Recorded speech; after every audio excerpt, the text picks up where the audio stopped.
প্ৰিয় মিঠাতেলৰ আছে কিছু ভয়ংকৰ পাৰ্শ্বক্ৰিয়া। মিঠাতেল আপোনাৰ বাবে হ'ব পাৰে বৰবিষ। অপকাৰিতাৰ বাবে বিশ্বৰ বহু উন্নত দেশত নিষিদ্ধ মিঠাতেলৰ ব্যৱহাৰ। মিঠাতেল আমাৰ পাকঘৰৰ এক সহজলভ্য বস্তু। মিঠাতেল নহলে যেন খাদ্য প্ৰস্তুত নহয়ে, মুখত যেন নালাগেই কোনো সোৱাদ।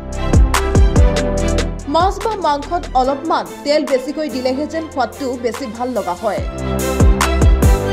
কিন্তু স্বাস্থ্যৰ বাবে মিঠাতেল কিমান ভয়ানক আপুনি জানেনে? আপোনাৰো শৰীৰৰ বাবে বৰবিষ হ'ব পাৰে মিঠাতেল। এই মিঠাতেলে সৃষ্টি কৰিব পাৰে কেঞ্চাৰৰ দৰে বহু জটিল ৰোগৰ।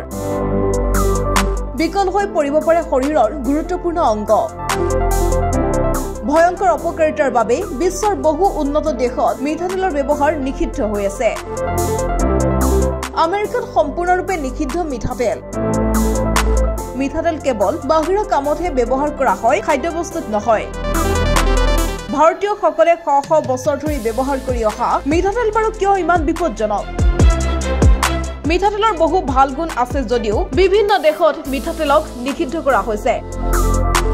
দৰাচলতে মিঠাতেলত ইউৰেচিক নামৰ এবিধ বিশেষ ফেটি এচিড থাকে আৰু এই এচিডৰ বাবে মিঠাতেলক মাৰাত্মক হিচাপে গণ্য কৰা হয়।